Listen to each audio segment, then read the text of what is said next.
Hi, this is Janine Sews. I'm Janine, and my focus is on sewing for a woman over 50. Today's video is all about Sew Over 50 Frocktails. So I'm going to tell you what I made and wore, and then I'll tell you all about the event. Since the event that I went to is called Frocktails, you know I had to have a new dress. So I made a new dress and I made a cardigan to go with it, and I'm going to tell you about both of them. I'm wearing the dress, and this is Pamela's Pattern Softly Pleated Dress. The fabric is a Riley Blake fabric. It's 95% cotton, 5% spandex. And the description of the fabric really doesn't mention a dress. It mentions sleepwear, t-shirts, things like that. So you know this is a super comfortable dress if the fabric is designed for sleepwear. For this particular pattern, I chose it because I wanted something that would be completely wearable for more than just one event.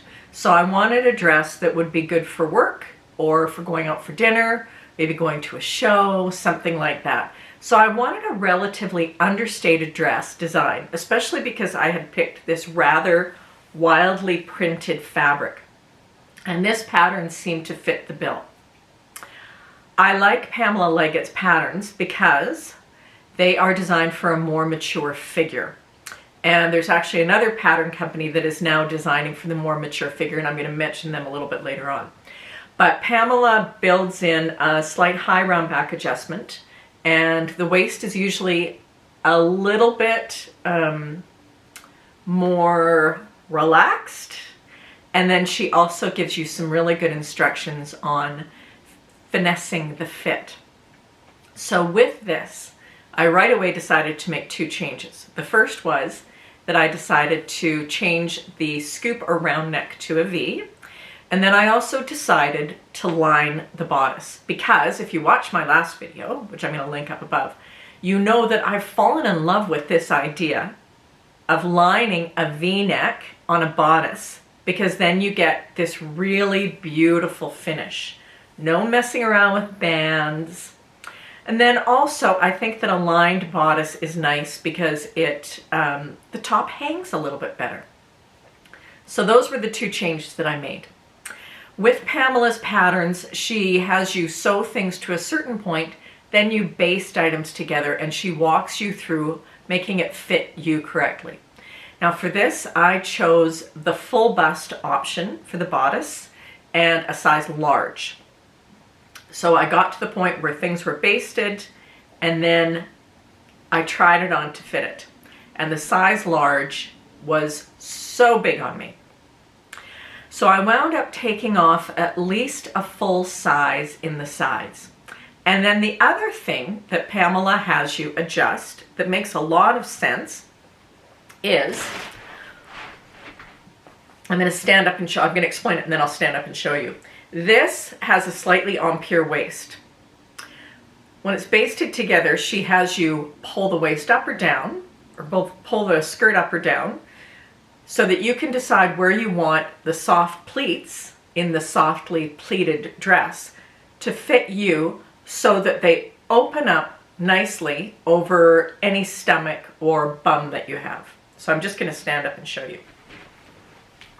So on this, here is the waist, and there are pleats here, 2 pleats in the back as well. So you just move this up or down. I wound up moving it up a little bit so that the pleats just skim over things. In the back, here, I actually had some pooling right there, so I wound up just doing a touch of gathering right there. Otherwise, it's just got standard set-in sleeves, and I did shorten it by 3 inches as well because it was awfully long on me. And she does tell you to make sure that you hem it at a point that's most flattering for your legs. And for my legs, the smallest part is right below my knees, before the calf. So this is the dress that I made, And when I picked out this fabric at Rick Rack Textiles here in Calgary, I saw some wool fabric that just matched perfectly. And the color was so beautiful. I thought, well, I'm going to Scotland and it's going to be late September. It's going to be cold. I have to make a cardigan. So I bought this fabric. This is the cardigan. This is a wool viscose blend. And you can see it's fairly thick. It's almost like a boiled wool. It's a little bit, well, it's got the texture, so a little bit of light comes through it. But I just loved the teal, and it went together so beautifully with the dress. So I brought this home, picked up a couple of meters of it, and brought it home. And because of the way that it drapes, I knew that I wanted to make a cardigan that had some sort of structure to it.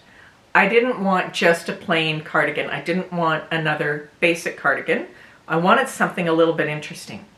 So I looked at a lot of patterns, spent many hours, and then I saw a review of the Style Arc Coral cardigan. So I bought that. And I liked this particular pattern for one reason. And that is, this is the front of the cardigan. This is the band, the front band. And you see that the front band ends and it's got this notch on it. So there's a little bit of structural interest to it. It's kind of architectural. And then there's a little pocket here. You will have seen this in the video. So this is a super basic cardigan. It's got, I'm going to slip it on, it's got dropped sleeves. It's got the band that again comes to here. Two little pockets. And that's it. So you can see, this is why I liked this. Because of this little notch there. Because it's just interesting. I also like that this ends in the middle of my body. So it actually adds a little bit of definition to my waist. When I made this, I only made one change to the pattern.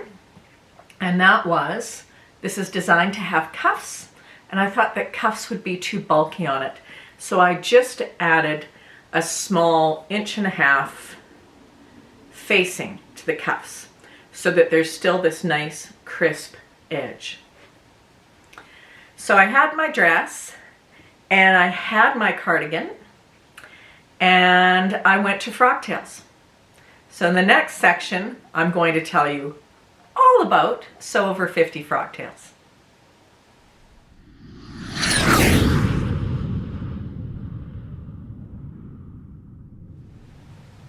Sew Over 50. What is Sew Over 50?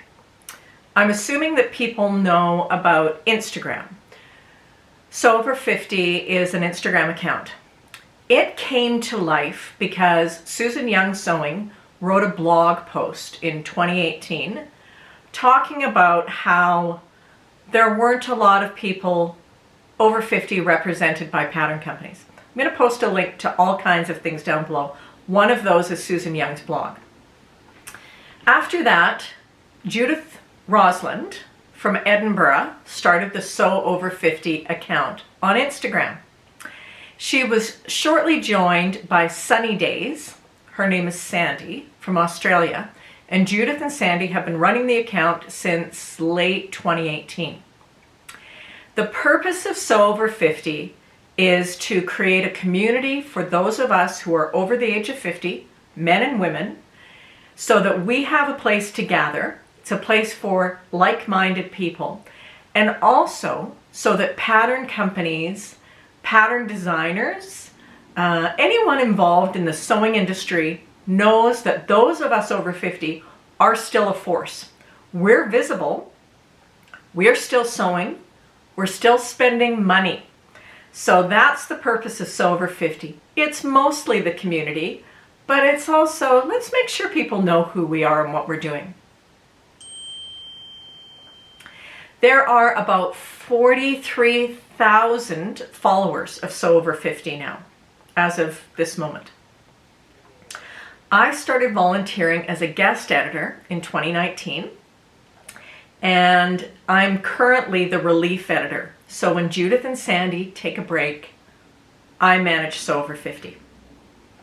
Judith and Sandy spend approximately, each of them takes a week, they spend approximately 2 hours a day managing the account. And when they manage the account, they find guest posters who are going to do the post for the day. They find all kinds of inspiring things that followers post, and they put it in stories. They sum up challenges, they share things, they provide tips. They really manage the whole community. They corral 43,000 cats, if that's probably the best way to put it. During the pandemic, I spent a great deal of time on Instagram and on social media. And as time went on, I gravitated away from certain places, especially Facebook, where there was negativity. And Sew Over 50 is a place that is very positive, that is very supportive. So I wound up spending more and more time communicating with people that were part of the Sew Over 50 community. It's not like I spend all my time there, but those were the pictures that I looked at. Those were the people that I kind of felt like I started to know.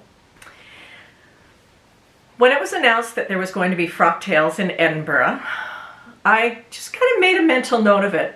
And then when tickets went on sale, I just immediately bought one, knowing if I couldn't get to Edinburgh, if I couldn't get away from work, I could always sell the ticket to someone, because I knew it would be very popular. So I bought the ticket, and I told my husband, I just bought a ticket to Frocktails in Edinburgh. And he said, I think you should go. We had a bunch of trips planned before the pandemic, and I have flight credits. But more than that, the lesson that I personally learned after the pandemic was, we don't know what's going to happen tomorrow. If there's an opportunity that is a safe opportunity, that is reasonable at all, then you need to take advantage of it when it happens. I don't know if there will be another Frocktails. I don't know if there'll be something like this again where the stars will kind of align and I'm able to go. But I was really excited about this, and I decided, what the hell, I'm going to go. I went on my own. My husband couldn't go. None of my friends could go. So I just bought my ticket and made my plans, and I went. I've been trying to figure out how best to share all this, so I'm just going to walk through this, and I'm going to pop in different photos and videos as I go through the trip. Unfortunately, I didn't take nearly as many pictures as I'd hoped to, because I was honestly having too much fun. And I'm also kind of mad at myself because there was a professional photographer there, and at some point I should have asked him to take pictures of me with some people, and I didn't. So I've kind of scrambled together some pictures and things, but I'm just going to talk, and then I will stop and insert video, or I'll talk over to pictures. And again, anything where there might be a link involved or a reference, the information is going to be down in the description. So here we go, my trip to Frocktails in Edinburgh. I flew from Calgary to Edinburgh on Tuesday evening, and flew Calgary to London, London to Edinburgh. Got to Edinburgh and went to my hotel, which was in Leith, which is where Frocktails was taking place. Charming old hotel. It was called the Malmaison. It was kind of a boutique hotel, but it was in really a cool area that was a nice place to walk. Easy to hop on a bus to get into Edinburgh, or an Uber was maybe £8, which isn't bad in US dollars. It's not so great in Canadian dollars, but that's where I was. And when I got in on Wednesday, I met Judith, who is the Sew Over 50 Judith. She lives right around the corner from there. Judith and I went for coffee, and then we went for a nice walk down one of the pathways in Leith that was an old rail line. And I have to say that the second I met Judith, it was like I'd known her for years and years. And we've communicated a lot over the past couple of years, but I don't think we've ever spoken to each other, and we've certainly never met. But it was truly like someone I'd known for a long time. So on Wednesday, I had time with Judith, which was really wonderful. I know she was so busy with organizing Frocktails, and I was really grateful that she took time out to have coffee with me, and we went for just a really nice walk, and I got to enjoy Edinburgh and also keep me awake from jet lag. Several of us who were traveling alone had communicated through Messenger chat function on Instagram in advance, and we all made plans to get together for lunch on Thursday. So we were going to have lunch and then do some fabric shopping. So we all met. We wound up chatting for a good 2.5 hours. And then we wandered over to Edinburgh Fabrics. And that's where I bought the only piece of fabric that I bought on the whole trip. And I picked up this piece of poplin, which is poppies. And I am going to make a blouse or a top out of this for November. Interestingly, you might remember that I mentioned there are 2 pattern designers who are designing for a more mature female figure. Diane from Style Falcon is the second designer. She's just started her business. Diane and I wound up buying the same fabric, just inverse colors. So Diane and I are both going to make something for November for Poppy Day. So you'll be seeing that in the future.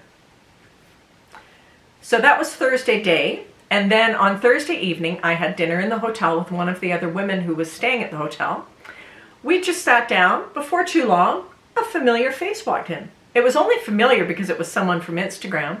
It was another member who had traveled to Leith for Frocktails. Before too long, another person came in. And then a little bit later, Judith and Sandy came in.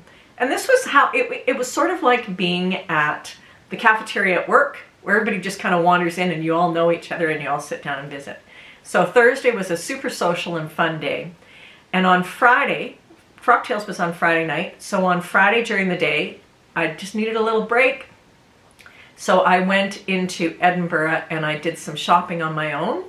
And I did a little bit of wandering around. I'm just going to pop in some pictures of things that I saw. Then Frocktails was on Friday night. Frocktails was held at the Granary, which is in Leith, a private room on top of a restaurant. Frocktails started at 7 o'clock. People arrived quite promptly. Then the event started with a bagpiper.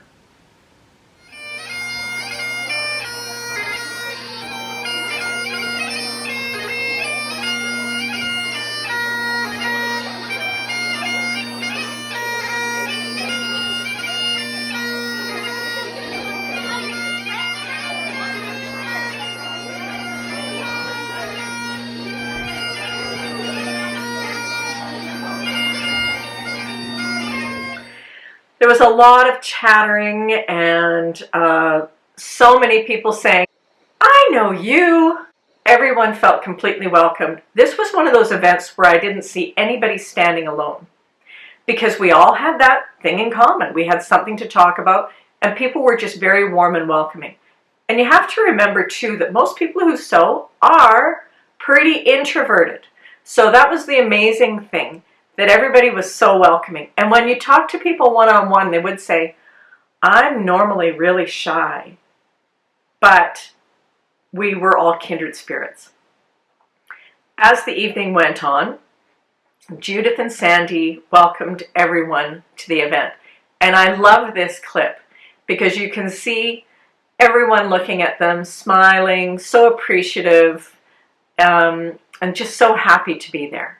And has collected prizes and has organised sponsors and is just such a true helper. So we really, really do appreciate it.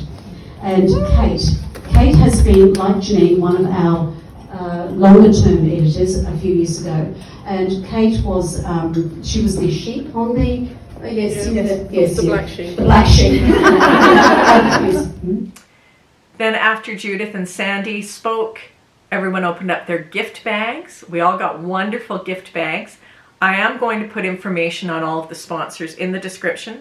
If you're in the UK in particular, maybe take a look at these businesses, because these are businesses that support those of us who are over 50 and sew. We all got a batch of different sewing labels too. I'm going to pop up a picture of my favorite one, which is the Sew Over 50 one. And then I actually won a prize, which came from Generates, which is Jen Hogg. And it's all cool little sewing notions with this little sewing ruler. There's some thread conditioner, thread wax, and then her very neat kit, which is to expand or contract seam allowances. So I never win anything, so it was very exciting to actually win a prize. And I spent a lot of time talking to Jen. I spent a lot of time talking to a lot of people. I didn't get to talk to everyone, which was kind of, I disappointed myself with that. So after we opened prizes, there was more socializing. Then there was a catwalk. Anyone who wanted to could sign up to walk the catwalk. After the catwalk, a couple of the attendees, who I think were both from Germany, had rewritten the lyrics to an ABBA song. So they had a little sing-along with their Thank You for the Sewing song. After the song, we did some Scottish dancing. I was very terrible at it. I did attempt, but I was very terrible at it. Just going to show you a little bit of footage of the fun that people had with the Scottish dancing.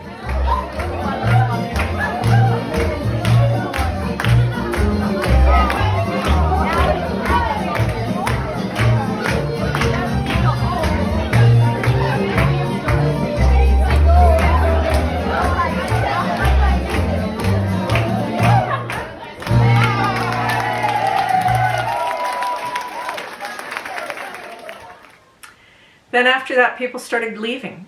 And truly, I was kind of disappointed in myself for two reasons. Number one, there was a professional photographer there. I didn't get any pictures of me with other people, or even good pictures of me in my outfit. But also, I didn't walk around and meet everybody. I met a lot of people. There were about 80 people there. They were not all Sew 50ers. Some were from Sew Scottish. But I didn't get to meet everybody. There was so much chattering going on. You would kind of just get sucked into a conversation. But I was disappointed that I didn't get to talk to everyone. Judith and Sandy and another woman and I were the last ones out the door. I know that Judith and Sandy were both completely knackered because they'd put so much work into this. I was just very satisfied at the end of the evening. I'd had a really good time. I don't think that there was a moment that was not completely enjoyable, and I had wished it could have gone on for at least a couple more hours.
Oh, that's a good idea. Yeah, we know everyone's handle. The trouble is we don't know your names. She's so serious. Went back to the hotel, put my feet up, and had a really good sleep. Then on Saturday, I went back into Edinburgh, thought about going to the castle, and it was a little bit too busy, so I just had a little walk around. I did go down to St. Giles, where the late Queen Elizabeth had been lying in state before the funeral, and that was quite amazing to see. And then I took a hop-on, hop-off bus just to see some more of the city. It was a beautiful day. So we only had a little tiny bit of rain while I was there. So it certainly was Chamber of Commerce days for Edinburgh. Then I had to pack everything up, and on Sunday I flew home.